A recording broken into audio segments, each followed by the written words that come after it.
Alright, good morning, good morning, good morning po sa inyong lahat mga kababayan. Eto na nga ba yung sinasabi ko? Sir Nyak, inyaw ani, mura fake news. Eto pong si Jack Argota ay posibleng masabpina. O dahil po ito sa paglalabas ni Jack Argota, ito pong DDS vlogger ng peking medical result na yun daw di umano ang status ng kalusugan ni Pangulong Bongbong Marcos. Sa kanyang post mga kababayan, sabi niya ay may cancer daw itong si PBBM.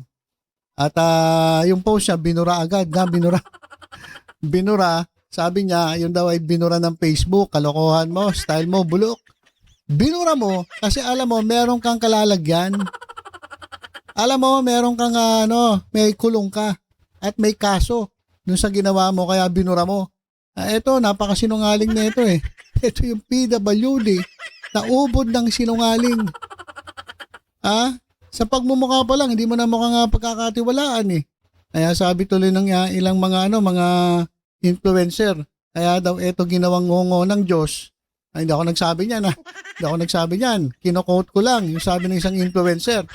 Kaya daw ito ginawang ganyan kasi nga walang mabuting sasabihin. Kaya nga lagi kong sinasabi, kung ito naging pogi, walang kapansanan, hindi PWD, malamang lahat po ng tao nilait nito. Ngayon palang ganyan na itsura, sobra naman lait eh. E di mas lalo na kung naging poging kasing pogi ni Piolo Pascual to. Baka lahat na nilait. So matalino talaga ang Diyos mga kababayan. Alam niya kung ano ang dapat ibigay sa mga tao. Kasi kung mapapansin niyo, wala naman pong perpektong tao. Diba? Pero ito, ewan ko na lang. Ayoko na magsalita. Baka sabihin, masyado akong mapanlait. Masyado akong mapanghusga. Alam niyo, marami naman tayong kakilala na PWD na ganyan katulad niya na hindi naman po ganyan ang pag-uugali. Ito lang talaga ang kakaiba, mga kababayan. Ito lang talaga kakaiba. Ibang klase, ang taas ng tingin sa sarili. Kaya ganyan po yan. So, ano nangyari sa'yo, Jack Argota? Eto, siya ay posibleng isabpina ng NBI. NBI, posibleng isabpina etong si DDS, si Sir Nyak. Dalawa ang malinaw na kasalanan ni Jack Argota. Unang-una, siya ay nag-post ng fake medical record ni PBBM. And even if he can prove it was true, sabihin na lang natin totoo, yun pa rin ay violation sapagkat ito pong mga medical results, medical records ay under po ng privacy, ng data privacy law. Ang violation, relevant medical and data privacy law. Yan po ang violation niya. Pangalawa, sabi niya na may cancer si PBBM. Na kung saan ito po ay fake news. At wala din naman sa fake medical record allegedly from St. Luke's na in-upload niya, na binura niya dahil natakot na itong kupal na ito.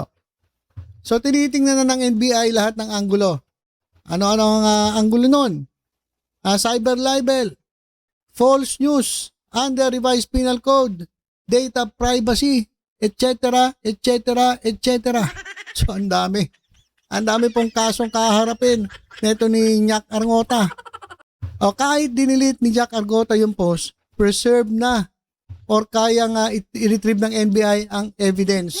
Saka marami nang nakapag-screenshot. Mabibilis ang mga marites. Mabibilis ang mga marites na screenshot agad. Kahit binura na itong duwag na DDS PWD vlogger na ito. Susunod na siguradong masasampahan ito si June Abines. At si ano pa? Dagdag mo na rin etong si Jay Sonsa. Kaya yan. Paktay ka. Nyak, Sir Nyak. Magpaliwanag kayo sa NBI. Ano ba masasabi ng ating mga kababayan dito? Teka, basahin natin Ay, hindi lang siya, pati na rin si Jason sa at marami pa. By the way, sa post niya iyon, inaamin din niya na pinost niya ang photo. Pinost niya at binura lang daw ng Facebook. So, yun po ay pagtanggap na talagang ipinost niya. So, yari ka. May palusot ka pa binura daw ng Facebook. So, ibig sabihin, may binura. Ibig sabihin, may pinost siya. Tanga-tanga rin Epic DDS stupidity. Ayan talaga napaka-stupido na itong mga DDS na ito, katulad na ito ni Nyak. Tapos lalagyan mo ang pangalan mo, sir. Wala ano ka lang, Sir Nyak.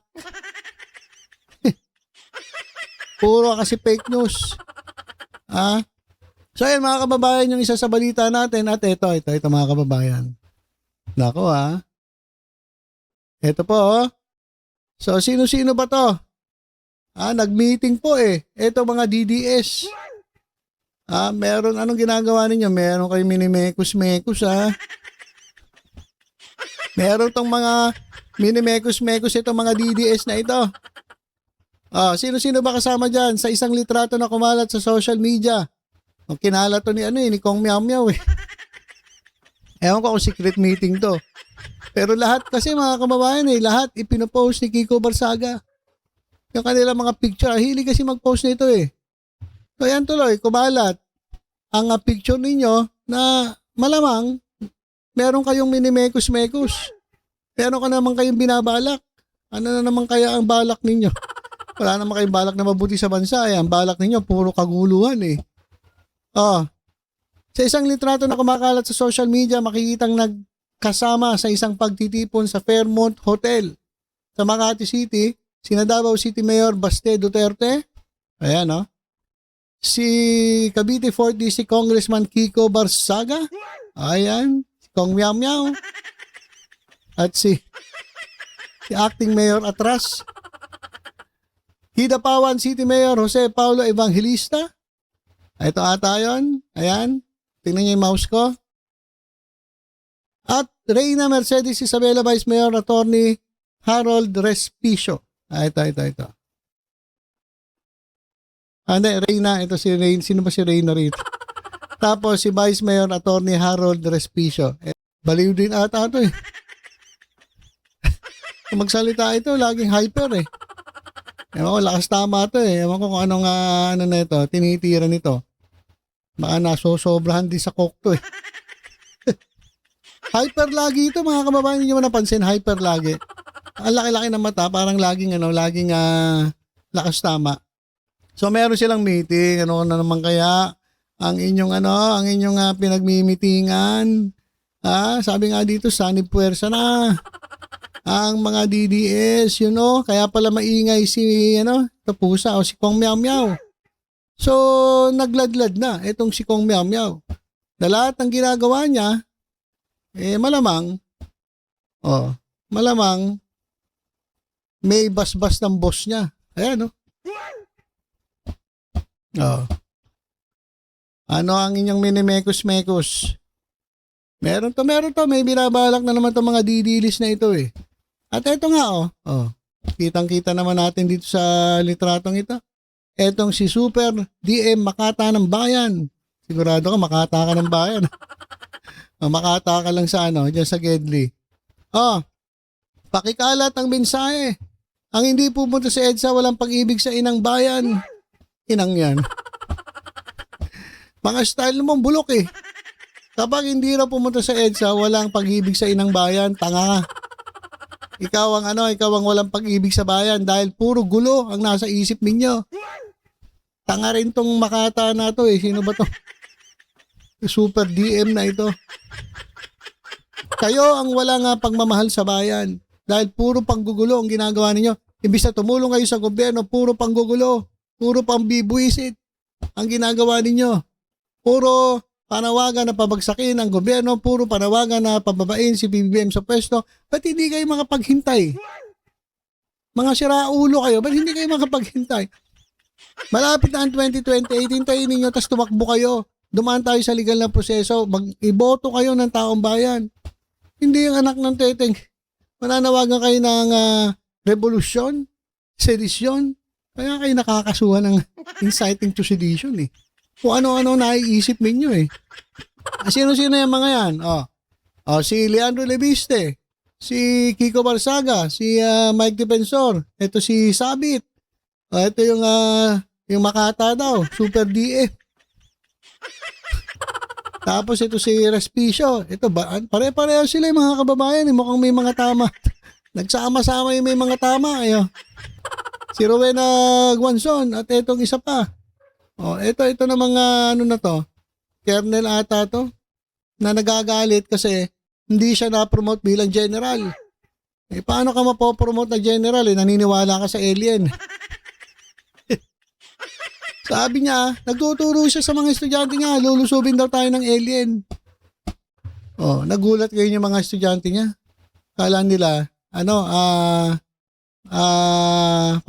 parang figure of speech. Pero hindi mga kababayan eh. Literal na alien daw ang lulusob sa Pilipinas. Di ba sira ulo? May topak sa ulo. Paano ka magiging general kung ganyan ang mentalidad mo? Sino? Gagawin ka general? May topak ka? Saka ito mga kababayan, kitang-kita ninyo nagsama-sama ang mga may topak. Tapos pupunta sa EDSA. Anong gagawin sa EDSA? Manggugol na naman. Marami kayong napeperwisyo, magta-traffic na naman dyan sa EDSA dahil sa mga pinagagawa ninyo. Eto si Mike Defensor sa Cebu, nagkalat lang, nilangaw. May mga nahuli pa tuloy mga motor. Hindi nyo naman ata tinulungan. Nako. So ito mga nandito mga kababayan, huwag po kayo maniniwala dito sa mga to. Ipapahamak lang kayo neto. Kung ako sa inyo mga kababayan, manahimik kayo sa inyong tahanan at suportahan ng gobyerno. Magmatsyag tayo. Tayo naman pag nakita natin na mali na talaga ang ginagawa ng gobyerno, titindig din po tayo. Pero kung ganito nangyayari, mga ito ang tumitindig at nagsasalita na mahal nila ang bayan, pero mayroon naman sila mga sariling interes, huwag po kayo maniniwala dyan. Binubudo lang po kayo niya, mga yan. Talagang desperado na sila eh. Desperado na kasi, ito, katulad na ito, malapit na naman ang ma-impeach itong si Sara Duterte.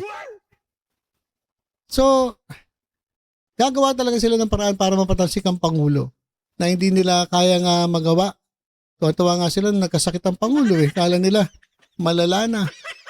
Lumabas ang presidente, nagpakita. Di iyakan na itong mga DDS na ito.